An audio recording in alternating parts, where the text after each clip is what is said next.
Graça e paz. No nosso último encontro, nós falamos sobre a experiência do apóstolo João na ilha de Patmos, onde nós lemos Apocalipse capítulo 1, versículo 1 e versículo 2. Vamos, nesse momento, fazermos uma oração para que Deus possa iluminar a nossa mente, o nosso espírito, para que possamos crer em todas as palavras do Senhor.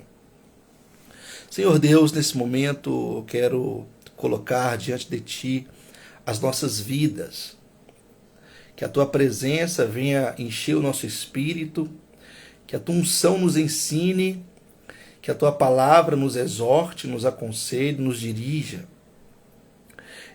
Colocamos diante do Senhor todas as nossas ansiedades, que a Tua bênção seja derramada sobre nós, em nome do Pai, e do Filho, e do Espírito Santo. Amém. Apocalipse capítulo 1, versículo de número 3.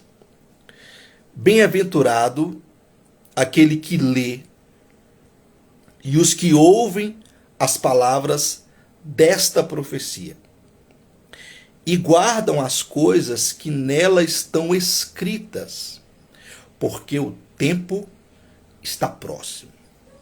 Então o apóstolo João começa o seu texto dando a nós uma das 7 bem-aventuranças que vão aparecer no livro do Apocalipse. Esse livro, ele contém 7 bem-aventuranças. E a primeira bem-aventurança é: bem-aventurado aquele que lê. Observa o detalhe: aquele que lê e os que ouvem. Ok? Aquele no singular e os que ouvem no plural. Qual que é a ideia de Apocalipse? A primeira coisa que vai acontecer,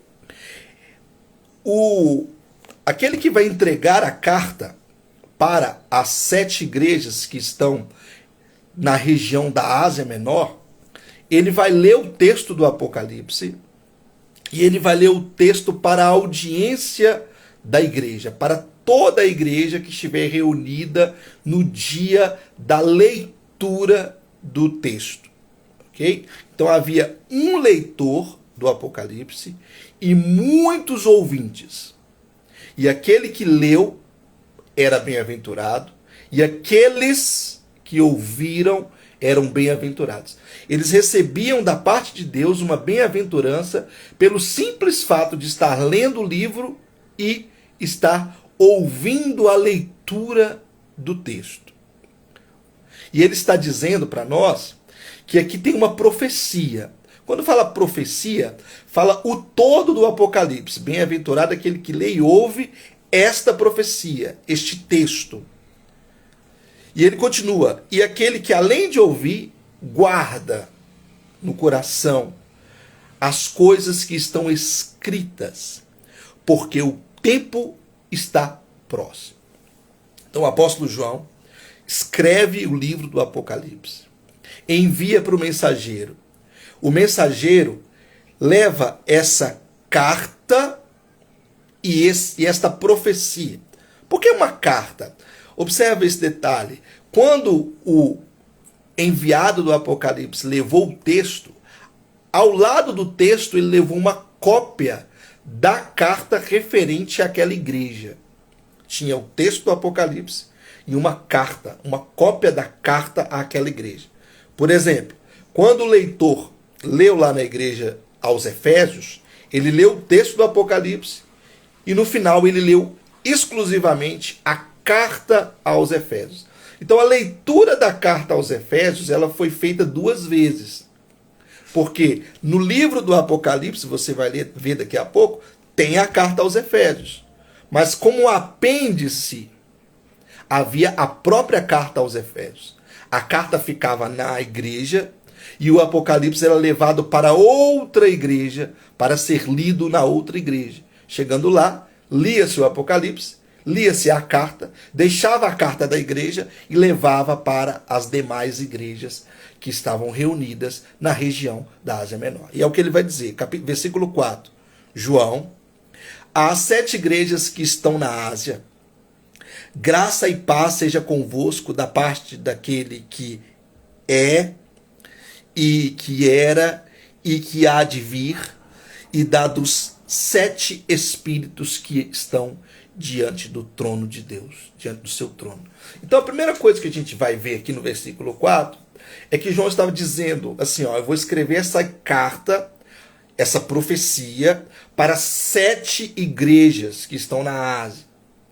E esta mensagem, ela é do Pai, observa só, daquele que é, ou seja, o Pai, daquele que era, ou seja, Jesus Cristo, e daquele que há de vir, o Pai, o Filho e o Espírito Santo.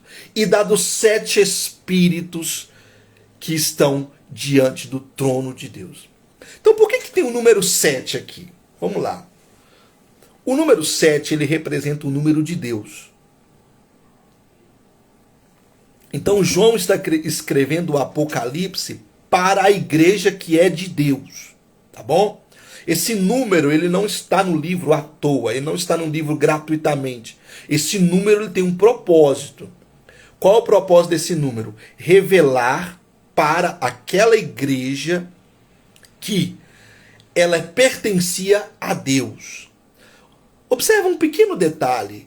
Quantas igrejas havia na região da Ásia Menor? Várias. Não havia só 7 igrejas na região da Ásia Menor. Vou te dar um exemplo. A igreja dos Tessalonicenses, a igreja de Tessalônica, ela ficava na região da Ásia Menor. Por que ela não é colocada aqui? Ela não é colocada aqui porque Deus está mostrando para aquela igreja que aquela igreja pertence a Ele. Aquelas 7 igrejas, elas representam a igreja de Deus. A igreja cujo qual Jesus comprou com o sangue dele na cruz do Calvário. Então ele fala 3 coisas. Deus é aquele que é, aquele que era e aquele que há de vir. Ou seja, o Pai é aquele que é, que era e que há de vir. O Filho é aquele que é, que era e que há de vir. E o Espírito Santo é aquele que é, que era e o que há de vir. Esses 3, junto com os 7 Espíritos de Deus que estão diante do trono, estão enviando a carta. Ou seja, a carta, a profecia, ela pertence à Trindade. Então a primeira ideia que vem na mente dos leitores, do leitor ouvintes do Apocalipse, é que essa mensagem ela vem de Deus. E quando fala assim, olha, e dados 7 espíritos que estão diante do seu trono, é uma ênfase à autoridade de Deus neste texto. É uma ênfase à autoridade de Deus para a igreja. Vamos ler aqui Isaías capítulo 11, versículo 2, ó. O espírito de sabedoria, 1, de inteligência, 2, de conselho, 3, de fortaleza, 4, de conhecimento, 5, e do temor do Senhor. Ok? Então, o Espírito Santo de Deus é o Espírito sétuplo. Ele tem 7 funções. Ele faz 7 coisas. É o Espírito do Senhor, 6, e do temor, 7. Então ele faz 7 coisas, e isso representa a totalidade de Deus ao enviar esta profecia. Vem do Espírito Santo, versículo 5, da parte de Jesus Cristo, que é a fiel testemunha, o primogênito dos mortos e o príncipe dos reis da terra, aquele que nos ama e em seu sangue nos lavou dos nossos pecados. Então, essa apresentação gigantesca, aquele que é, que era e que há de vir, o Pai, o Filho e o Espírito Santo, os 7 Espíritos que estão no trono de Deus, e Jesus, a fiel testemunha, aquele que nos ama, mostra para nós a autoridade do texto, a autoridade do que Deus está dizendo. Essas profecias, elas eram lidas em um circuito de 7 igrejas. Você vai ver que são 7 igrejas com 7 cartas representando a totalidade da igreja de Deus, e elas tinham que ser lidas nesse espaço, nesse circuito. Vou te dar um exemplo. Se eu pegar agora um destino, se eu quiser ir para o centro da cidade de Belo Horizonte, eu estou aqui na minha região, eu tenho um circuito para chegar, por exemplo, no alto da Avenida Afonso Pena. Eu tenho um trajeto para chegar lá no alto da Afonso Pena. Eu vou ter que passar aqui, por exemplo, pela Avenida Tiradentes, pela Praça da CEMIG, pela Praça dos Trabalhadores. Eu vou ter que passar pela Vilma Alimentos. Então, todo esse trajeto é o trajeto que vai me levar para o alto da Afonso Pena, da avenida aqui da nossa cidade.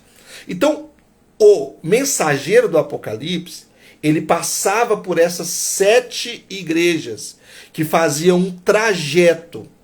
Esses números, eles não estão à toa, e essas igrejas, elas não estão no texto, não é à toa. Tem um sinal profético, tem uma mensagem profética ao enviar 7 cartas e o livro do Apocalipse às 7 igrejas, porque essas igrejas, elas pertencem ao Senhor. Essas igrejas, elas ficavam na região da Ásia Menor. Antes de falar da mensagem principal do Apocalipse, nós temos que falar da intenção do autor. Quando João escreveu o livro do Apocalipse, ele tinha a finalidade de transmitir a mensagem de Deus para a igreja, e ele queria que o leitor, ouvintes do primeiro século, entendessem a mensagem que estava sendo dita. Ele não escreveu essa profecia com o intuito de obscurecer o entendimento do leitor ouvintes. A profecia era para ser entendida pelo leitor, compreendida pelos ouvintes. Diferente de um livro que você encontra lá no Antigo Testamento, que é um livro profético também, que é o caso do livro de Daniel. O livro de Daniel, ele foi um livro escrito e ele era selado para que a compreensão do profeta Daniel fosse dada aos cristãos, aos crentes em Deus, não no período que Daniel escreveu, mas num período posterior. Ele fala, sela as palavras desta profecia. De João é diferente. A profecia de João é diferente. A intenção de João era que o leitor ouvintes do primeiro século entendessem a palavra. Então, quando a gente lê esse texto, a gente tem que resgatar o contexto do primeiro século, do final do primeiro século, porque provavelmente esse livro foi escrito por volta do ano 96, 97, por aí. Resgatar o contexto histórico daquela época e pensar assim, o que o leitor ouvintes, o leitor no singular, ouvintes no plural, o que eles entenderam desta profecia? A resposta é, eles entenderam praticamente tudo. Quando, eu estou dizendo isso para você, quando o leitor do texto do Apocalipse leu lá na igreja de Éfeso, lá na igreja de Esmirna, o texto do Apocalipse pela primeira vez, os ouvintes e o leitor da palavra entenderam a mensagem de Deus. Não tinha mistérios aqui nesse livro para a compreensão deles. Nós estamos no século XXI. A nossa compreensão é diferente da compreensão deles. A gente tem que se debruçar no livro, estudar o livro, para entender o que eles entenderam com muita facilidade. E nos nossos próximos encontros, eu pretendo clarear isso para nós, a fim de que possamos compreender com mais clareza as profecias que estão no livro do Apocalipse. Primeira coisa que você tem que entender é a questão do gênero literário do texto. Eu estou fazendo notas aqui porque eu não quero repetir as ideias que eu estou falando nessas próximas lives. Eu quero fazer a live de uma maneira, a mensagem de uma maneira bem sucinta para que você possa compreender. Vamos lá. O texto, ele é de um gênero literário. Qual que é o gênero literário do Apocalipse? O gênero literário do Apocalipse se chama literatura apocalíptica. Os textos do Novo Testamento, eles foram escritos em gêneros. Não só os do Novo Testamento, como também os textos do Antigo Testamento, né? O que é o gênero literário? O gênero literário é o jeito que o texto se apresenta. É a forma como a obra se apresenta. Vou dar um exemplo bem grotesco para você entender. Se eu tiver uma mensagem e eu quiser dizer, e eu quero dizer para os meus ouvintes, A mais B é igual a D. Se eu colocar a mensagem A mais B é igual a D no YouTube, eu vou colocar ela de uma forma. Se eu colocar ela no Instagram, eu vou colocar de outra forma. Se ela for para o YouTube, ela vai de outro jeito. Se ela estiver no TikTok, ela vai de outra maneira. Se ela for em uma espécie de mensagens de WhatsApp, ela vai de outra forma. Se ela for um e-mail, ela vai de outra maneira. Por quê? Todas essas plataformas que eu disse para você até agora, elas são plataformas que carregam gêneros literários, formas diversas de escrever, maneiras diferentes de apresentar uma ideia. Por exemplo, se eu quero escrever uma carta, eu tenho que escrever a carta do jeito que o gênero literário carta me ensina a escrever uma carta. Se eu tiver que escrever um artigo científico da minha faculdade dizendo que A mais B é igual a D, eu tenho que colocar toda a minha escrita nas categorias do artigo científico. Se eu quiser escrever um ensaio, a mesma coisa. Se eu quiser escrever uma poesia, um poema, um texto em prosa, claro que poesia, verso e prosa são tipos textuais, é diferente de gênero literário. O gênero literário é o jeito de ser do texto.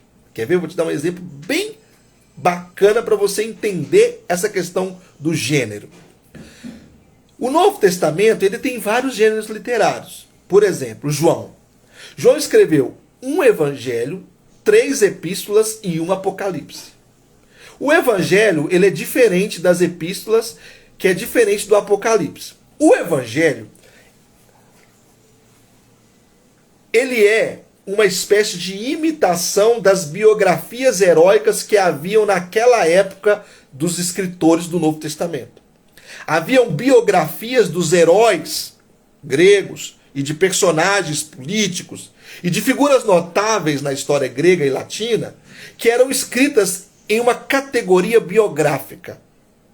Um exemplo disso é a Apologia de Sócrates, que Platão escreveu lá na Grécia. A Apologia de Sócrates é uma biografia heróica, a biografia do herói Sócrates. Okay? Quando os evangelistas escreveram o Evangelho, eles estão escrevendo um texto nas categorias das biografias heróicas. Mas eles fazem de uma maneira tão peculiar, de uma maneira tão especial, que eles inauguram um novo gênero literário que ficou conhecido na história dos gêneros como evangelhos. O evangelho, a mensagem de Deus, foi escrito em evangelhos, que evangelho é um gênero literário novo, que apresenta uma nova forma de contar a história de alguém. Ok? Houve vários evangelhos escritos na época dos apóstolos. Canônicos, somente 4. Mateus, Marcos, Lucas e João. Então o jeito de se escrever um evangelho é diferente do jeito de se escrever uma carta, por exemplo. O apóstolo João escreveu 3 cartas. A primeira, a segunda e a terceira carta de João. Então o gênero epistolar é um gênero literário. O gênero evangelho é outro gênero literário. E o gênero literatura apocalíptica é outro gênero literário. Por que ficou conhecido como literatura apocalíptica? Por que não deram outro nome para este gênero? Entenda uma coisa. Antes de João escrever o Apocalipse, já haviam textos apocalípticos lá naquela região, lá naquela época, antes, enquanto João está escrevendo e pós-João. Não é um, nem dois, nem três. Os estudiosos chegam a citar aproximadamente 150 obras de literatura apocalíptica. Deu-se um nome a este gênero, literatura apocalíptica, por causa da grandeza do Apocalipse de João. Entendeu? O livro de João chama-se Apocalipse. Quer ver? Ó? João capítulo 1, verso 1. O que está escrito aqui? Ó? Revelação de Jesus Cristo. A primeira palavra do livro do Apocalipse é revelação, que no grego é Apocalipse. Então, através do Apocalipse de João, inaugurou-se um gênero literário chamado literatura apocalíptica. Todos os textos que vieram no mesmo jeito de ser, no mesmo jeito de escrever de João, que era o mesmo jeito dos textos da época, foram caracterizados como literatura apocalíptica. E o que existe na literatura apocalíptica de tão peculiar? Inúmeras coisas, eu não vou citar tudo aqui porque a gente não tem tempo. Mas para você ter uma maior compreensão do Apocalipse, entenda uma coisa: aqueles livros todos que foram escritos, e este também, e os que foram escritos posteriormente, eles tinham padrões de escrita. Um exemplo que havia dentro da literatura apocalíptica é a batalha entre o bem e o mal. Todo texto de literatura apocalíptica, para ser considerado uma obra de literatura apocalíptica, tinha que ter um conflito entre o bem e o mal. No nosso livro aqui, isso é explícito. Existe um conflito entre Deus e o dragão, que vai aparecer lá no capítulo 12 do Apocalipse. Número 2. Os livros de literatura apocalíptica, eles eram recheados de visões proféticas. Visões proféticas, sonhos proféticos, manifestações sobrenaturais. Número 3. Os livros de literatura apocalíptica, eles tinham a presença constante de seres espirituais, anjos, demônios, ok? Vários tipos. No livro do Apocalipse você tem anjos, demônios, anjos, 24 anciãos, anjos, 4 seres viventes, anjos e seres espirituais, bestas. Tudo isso faz parte do gênero literatura apocalíptica. Número 4. A numerologia é constante nas obras de literatura apocalíptica. E essa numerologia não pode ser interpretada da mesma forma que você interpreta os números em outro livro. Você pega números em um evangelho, ele tem um significado. Números numa carta, ele tem o mesmo significado. Quando você pega os números em uma literatura apocalíptica, ele tem um significado que a literatura apocalíptica deu para ele. Entendeu? Significado este que o próprio autor vai deixar na obra. Por exemplo, aqui a gente tem um exemplo, o jogo de 7. 7 espíritos que representam o Deus Todo-Poderoso e 7 igrejas que representam o Deus Todo-Poderoso. É o Deus Todo-Poderoso que está escrevendo uma mensagem para a sua igreja. Ok? 7 aqui representa Deus. Deus escrevendo para as igrejas. Além de existir a numerologia, os livros de literatura apocalíptica contêm muitos números, e além disso, ele tem uma coisa muito importante. Guarde isso no seu coração. Guarde isso quando você for ler o texto. O escritor usa inúmeras repetições. Repete-se muito a mesma ideia. Olha só. Aquele que era, que é, que há de vir, estou no versículo 4. Dos 7 espíritos que estão diante do trono, e da parte de Jesus Cristo, que é a fiel testemunha, o primogênito dos mortos e o príncipe dos reis da terra. Aquele que nos ama e em seu sangue nos lavou dos nossos pecados. Essa quantidade de adjetivos, essas adjetivações é para enfatizar o autor. E com certeza, constantemente, o tempo todo, você vai ver ideias sendo repetidas. Essa palavra aqui, por exemplo, ó, o qual testificou a palavra de Deus e do testemunho de Jesus Cristo. palavra testemunho. Essa palavra e testemunho, vai aparecer inúmeras vezes no texto. A literatura apocalíptica, ela usa das repetições para que o ouvinte entenda, porque é um tipo de texto que é para ser lido por um e ouvido por muitos. É um texto que você senta, lê e os muitos ouvem. Ok? Então tem que se repetir as mesmas coisas várias vezes para ficar no consciente, no subconsciente dos ouvintes. João vai contar a mesma história 7 vezes. Ele vai contar a história da criação, a história da redenção, a história da consumação, ou seja, a história de Deus 7 vezes no livro. Então quando ele vai falar de uma guerra, ele fala da guerra. Ele enfatiza um aspecto da guerra. Depois ele fala da guerra de novo e ele enfatiza outro aspecto. Ele não está falando de outra guerra que vai acontecer. Entendeu?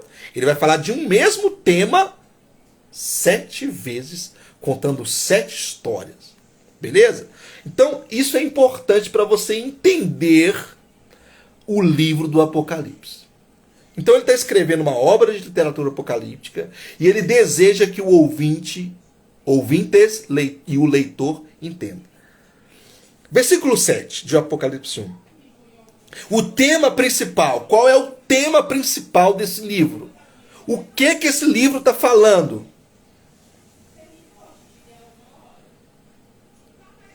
As palavras e o testemunho e a volta de Jesus. Olha só. Eis que vem com as nuvens, e todo olho o verá, até os mesmos que o traspassaram, e todas as tribos da terra se lamentarão sobre ele. Sim, amém.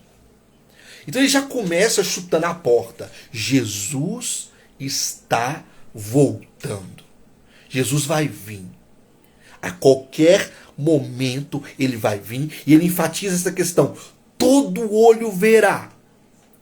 Todo olho o verá. Até aqueles que o traspassaram. Até aqueles que estavam lá no momento da crucificação do nosso Senhor, eles vão ver a vinda do Filho do Homem. Então, João vai falar dessa vinda do Filho do Homem, dessa vinda de Jesus, várias vezes no texto.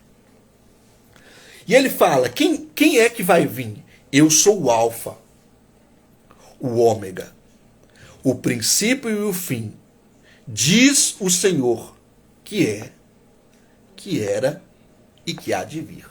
O Todo-Poderoso. Percebe que o versículo 8 é a repetição do versículo 4, que era e que há de vir. Ó.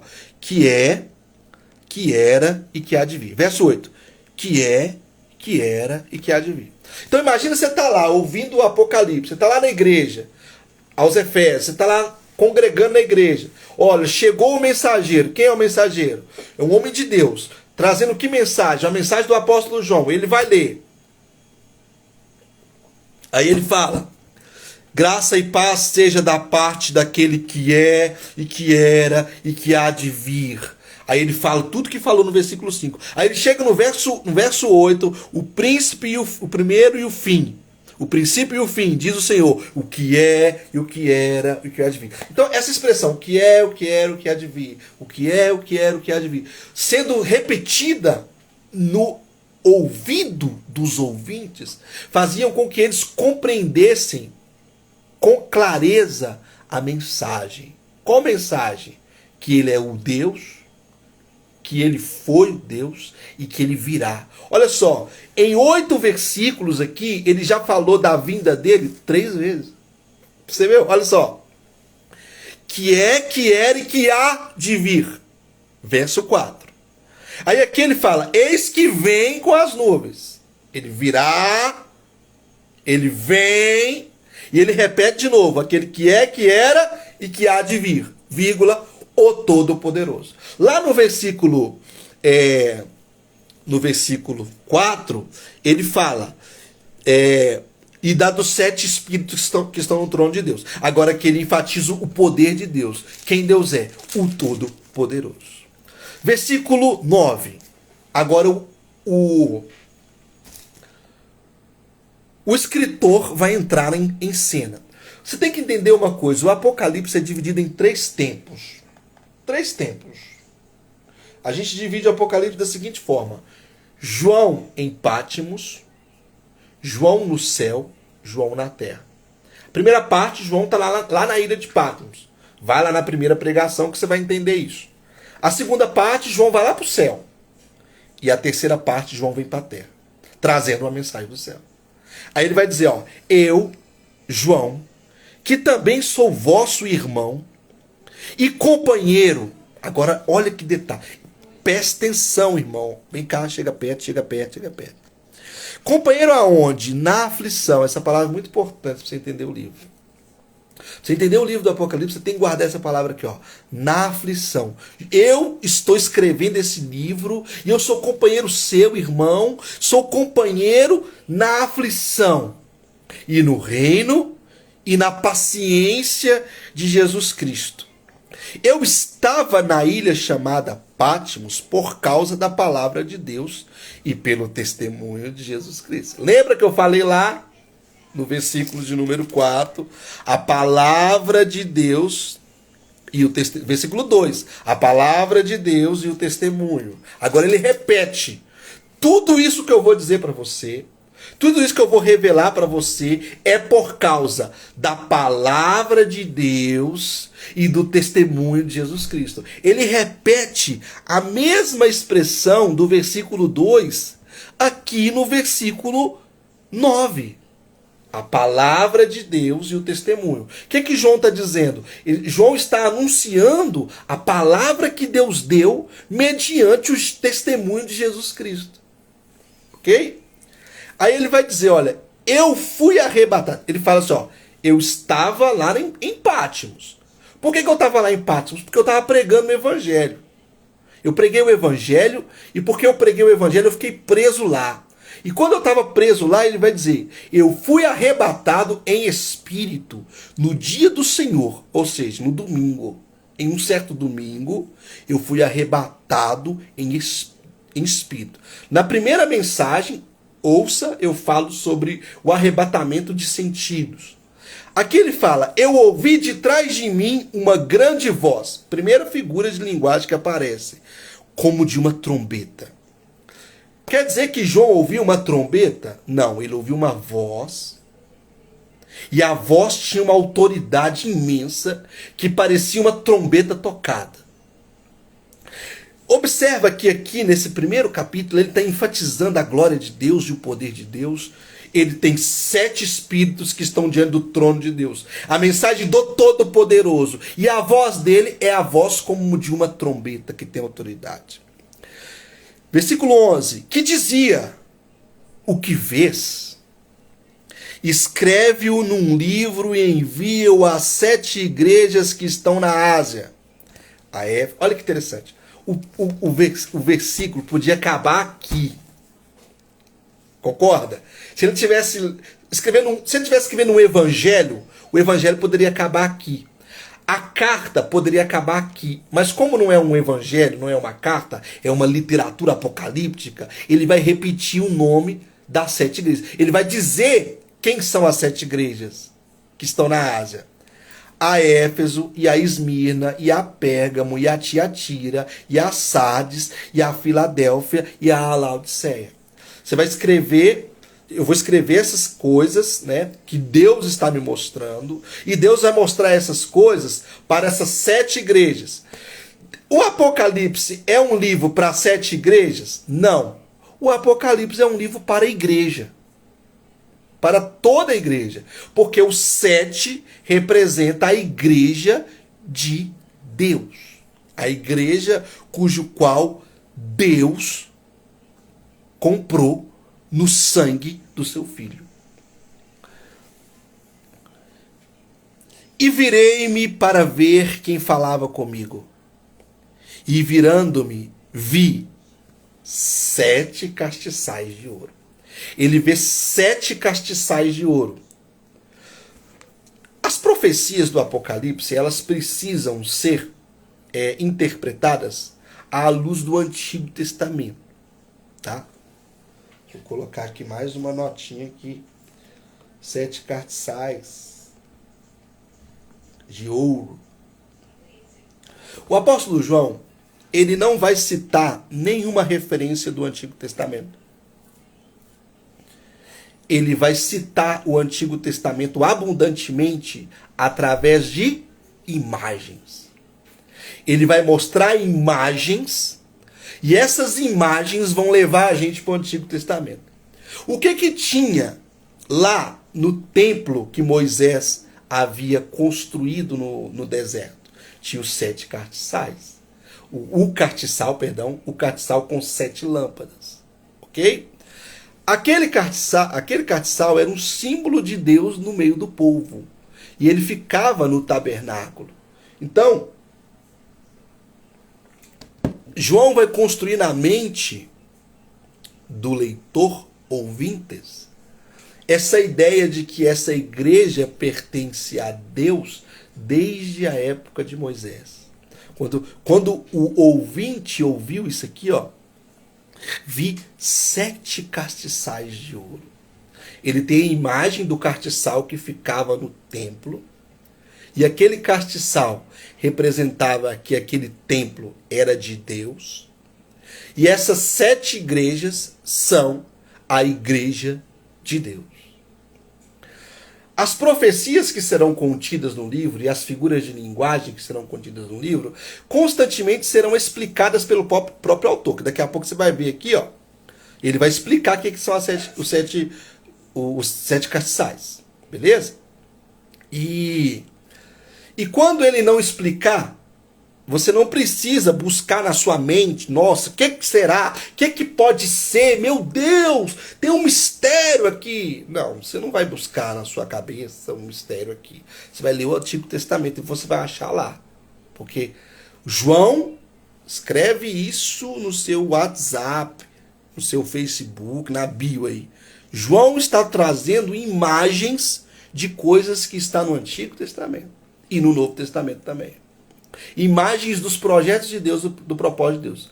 Aqui, ele não precisava explicar. Daqui a pouco você vai ver que ele vai explicar o que é os castiçais. Ele vai explicar.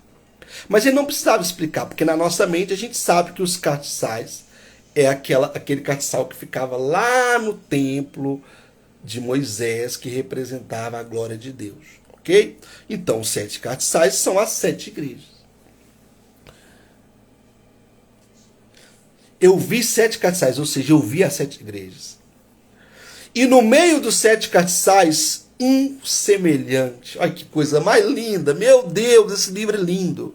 Um semelhante ao Filho do Homem, vestido até os pés de uma veste comprida e cingido pelo peito com uma cinta de ouro. Olha só. Ele tem uma veste comprida pelo peito e com um cinto de ouro. Ou seja, representa, presta atenção, quem que ele está vendo? Ele está vendo Jesus. Jesus completamente vestido. Por que ele está vestido? Ele está vestido porque ele veste a criação.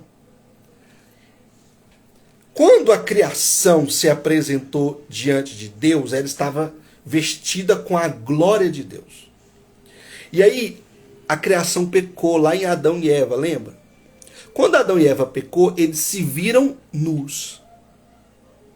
Eles estavam nus diante de Deus. Eles sentiram a sua nudez. Então, a expiação, a salvação, ela representa a roupa que Jesus dá para a humanidade.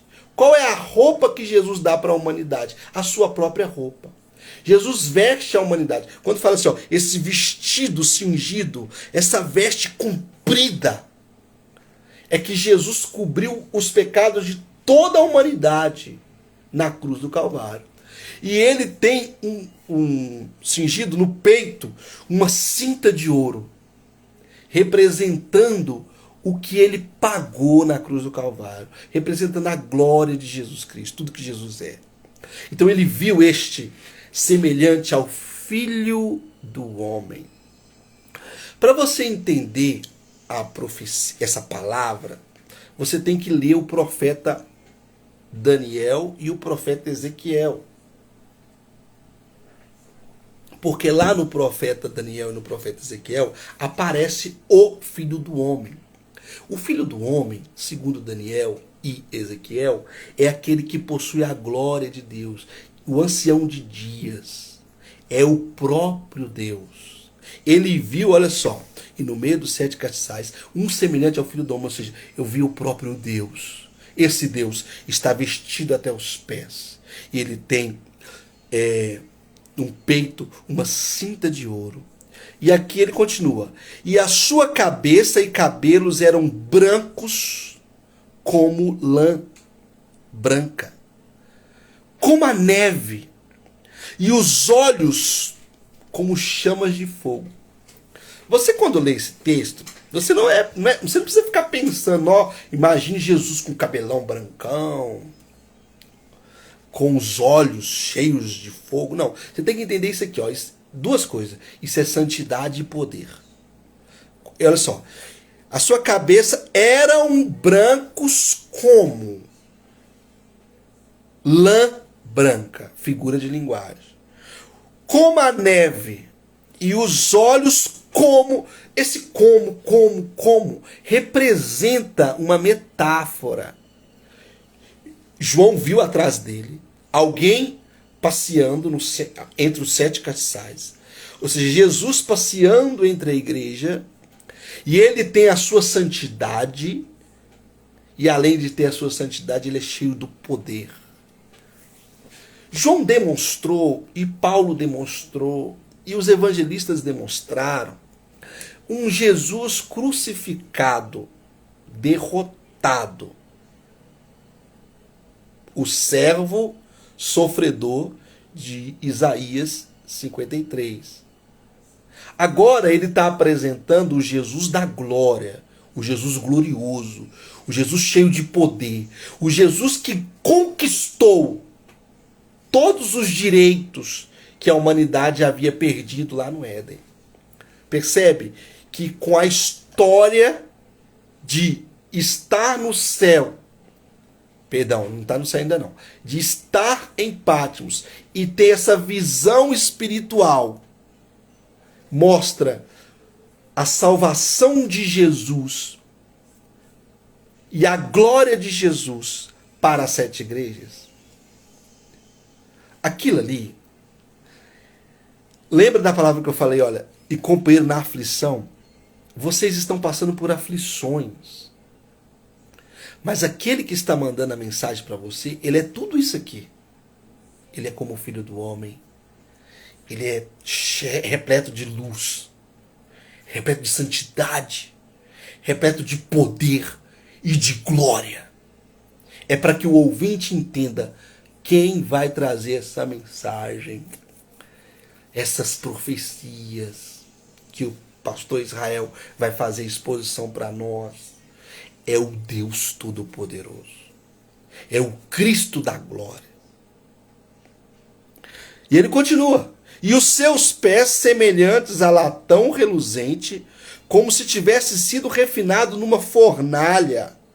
E a sua voz, como a voz de muitas águas. Ou seja, é uma voz que vem para todos os povos. Essas muitas águas é uma voz poderosa e é uma voz que vem para todos.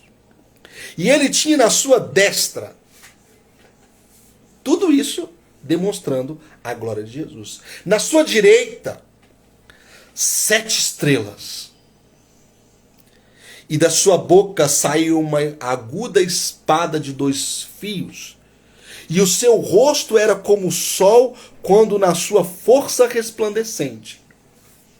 Tudo que ele está citando aqui, desde o versículo de número 12 até aqui, ó, 16 que eu acabei de ler, é o resplendor de Jesus, é a glória de Jesus. Quando fala assim, ó, que ele tinha 7 estrelas, é que ele tinha todo o poder na sua mão direita. Jesus com todo o poder de Deus na sua mão direita. E quando fala assim, ó, que saiu uma espada aguda, é que ele tinha autoridade no que ele falava. Ele tinha poder no que ele falava. Você tem que lembrar do Gênesis. Quando Deus disse, haja luz, e houve luz. Quando Deus disse isso lá no Gênesis, que haja luz e houve luz, é que saiu uma espada da boca de Deus. É uma autoridade para dizer que haja luz e houve luz. Então, esse Cristo que aparece, que tem esse poder na boca de dizer o que ele quer dizer e o que ele diz acontece. Esse Jesus que tem na sua mão direita 7 estrelas, que até os seus pés existe o brilho do latão, que tem uma força resplandecente, vai gerar algo lá no encontro. O que gerou? E eu, quando vi, caí a seus pés, como morto. E ele pôs sobre mim a sua destra, dizendo-me: não temas, eu sou o primeiro e o último. Observa, lembra que eu falei, é uma literatura apocalíptica. Lá no versículo de número, deixa-me achar aqui, 8, ele fala: eu sou o alfa e o ômega. A primeira letra do alfabeto grego e a última letra do alfabeto grego. Agora ele repete de novo, só que ao invés de dizer eu sou o alfa e o ômega, ele usa essa expressão: olha, eu sou o primeiro e o último. Só que lá, aqui ó, no versículo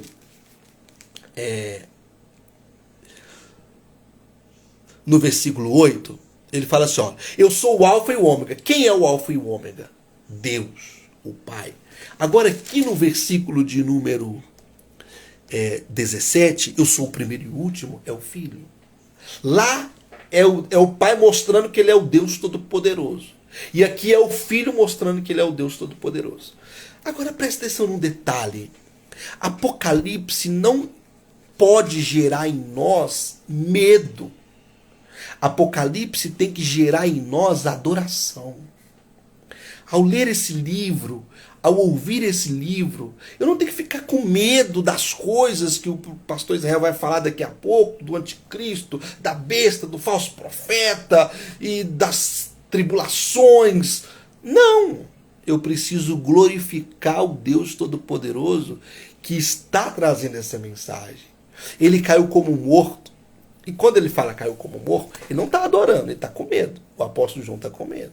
E aí Jesus repreende ele dizendo assim, olha, não temas. Eu sou o primeiro e o último. Olha que interessante. Jesus põe sobre João a sua destra. Jesus coloca sobre João a sua autoridade, a sua mão, dizendo para ele, não tenha medo. Você está aflito. A igreja está aflita. Mas não tenha medo. Eu sou o Todo-Poderoso. Eu sou o princípio e o fim. Aí o que ele diz? No versículo 18. E o que vive, fui morto, mas eis aqui estou vivo para todo sempre. Amém. E tenho as chaves da morte e do inferno. Então Jesus começa a dizer o que ele ganhou quando ele foi na cruz. O que ele ganhou quando ele foi à cruz? Ele ganhou a autoridade sobre a morte e a autoridade sobre o inferno. A autoridade que tinha sido dada à humanidade para Satã, lá no Éden. Ele está dizendo, toda dor que vocês vivem, toda aflição que vocês vivem, o fato de que vocês vão morrer, está sobre as minhas mãos. As chaves do sofrimento, vou acabar com o sofrimento, da morte e do inferno, de todo o poder espiritual. João vai falar de uma batalha que acontece nos céus, no inferno. João vai falar da morte eterna. E ele começa dizendo que Jesus falando para João, né, que Jesus tem a chave dessas coisas. Jesus tem a chave da morte, ele venceu a morte. Jesus tem a chave do inferno, ele venceu o inferno. Chave aqui não é literal, ele não tem uma chavinha para abrir e fechar. Chave ele tem autoridade sobre a morte e sobre o inferno. Aí o que Jesus fala? Escreve as coisas que você tem visto. E as que são. E as que depois destas vão acontecer. O livro do Apocalipse, ele é um livro em 3 dimensões. Escreve isso no seu coração. Ele é um livro em 3 dimensões, ele é tridimensional. Ele fala de coisas que eram antes de João escrever. Ele fala de coisas que são enquanto João está escrevendo. E ele fala de coisas que hão de vir. Hão de vir. Depois que João escreveu. Tridimensional. Se você procurar aqui no meu canal, tem uma mensagem que o título dela está escrito assim, ó, Macetando o Apocalipse. É o título que eu coloquei lá. Nessa mensagem, eu conto para você a história da interpretação do Apocalipse. Procura lá, você vai ver. Entra aí no site, aí, onde é que você está vendo, se estiver vendo aqui, ao vivo, se você estiver vendo no outro site, está escrito lá, Macetando o Apocalipse. Ouça aquela mensagem, que lá naquela mensagem eu conto para você como que a igreja interpretou o Apocalipse nesses 21 séculos. Né? São 5 interpretações do Apocalipse. O preterista, o idealista, o historicista, o futurista e o futurista dispensacionalista. São 5 formas da gente interpretar o texto. E aqui João mostra para nós uma chave. Qual que é a chave? Escreve Jesus, né? Mostra para João. Coisas que eram, coisas que são e coisas que vão acontecer. Então a gente vai ter que encontrar no livro o que passou, o que aconteceu. Por exemplo, eu fui morto. Está falando do quê? Da crucificação de Jesus. Ok? Eis que eu virei, que eu hei de vir. Coisas do futuro. E aí ele está passeando entre as 7 igrejas, entre os 7 castiçais. Coisas que são. E eu vou mandar mensagens para essas 7 igrejas que estão agora.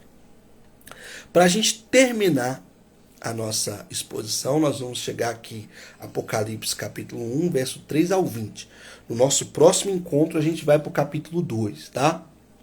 O mistério das 7 estrelas. Que viste na minha mão direita, e dos 7 castiçais de ouro, as 7 estrelas são os anjos das 7 igrejas. Quem são as 7 igrejas, as 7 estrelas que estão nas mãos de Jesus? Os 7 pastores das 7 igrejas. Quem são as estrelas que estão na mão direita de Jesus? Os mensageiros, os pregadores da palavra de Deus. Eu estou aqui pregando para você e Jesus está me chamando de estrela. O pastor Israel é uma estrela que está pregando meu evangelho. O pregador, ele é uma estrela de Deus. Ele brilha porque ele recebeu da parte de Deus a glória. Claro que esses 7 eram os 7 originais das 7 igrejas da Ásia Menor, que na verdade havia muito mais de 7. Mas os 7 representam a totalidade de Deus, a glória de Deus. Ou seja, os anjos, presta atenção nessa palavra aqui, anjos aqui, não é os seres angelicais. A palavra anjos vem do grego angelos. Angelos no grego é o mensageiro. Ou seja, o mensageiro da igreja, o pastor da igreja, é uma das 7 estrelas. E aí, você que prega o evangelho, você tem que olhar para essa mensagem e falar assim, glória a Deus, olha o valor que eu tenho. A minha vida está nas mãos de Jesus. E ele continua. E os 7 castiçais que vistes são as 7 igrejas. Ou seja, Jesus, ele chamou os pastores, ele chamou a igreja, edificou a igreja e está na igreja hoje. Muito cuidado você, quando você for falar da igreja. Porque Jesus, ele está na igreja. Jesus, ele toca a igreja. Toma muito cuidado com o que você fala dos pastores, porque os pastores, eles são as estrelas de Deus. E as igrejas são os castiçais de Deus. Aqui, as 7 igrejas da Ásia Menor, que representam a totalidade da igreja. Essa é a mensagem que eu tinha para você hoje. Depois nós vamos nos encontrar. E pretendo chegar até lá no capítulo 22, versículo 21. Então envie essa mensagem para as pessoas que você ama, pessoas que querem aprender mais do Apocalipse. Vamos falar da grande tribulação, vamos falar do anticristo, o que é o 666, o que é a besta, o que é o falso profeta. Tudo isso, se Deus assim permitir. Senhor, nessa hora eu quero te entregar meu coração, minha vida, o coração do ouvinte do Apocalipse que está aqui nesse momento. Ó Deus, é bom saber que a glória do Senhor está sobre nós, que a vida do Senhor está sobre nós, que a tua presença está sobre nós, que nós estamos na sua destra e que o Senhor passeia no nosso meio. Obrigado por apacentar o nosso coração nesse momento e derramar sobre nós a tua graça. Eu te amo e o Senhor nos ama muito. E eu quero te agradecer muito pela tua palavra, pelo teu evangelho. Ensina-nos a te honrar. É o que eu te peço, em nome de Jesus. Amém. Um beijo para você. Até o nosso próximo encontro.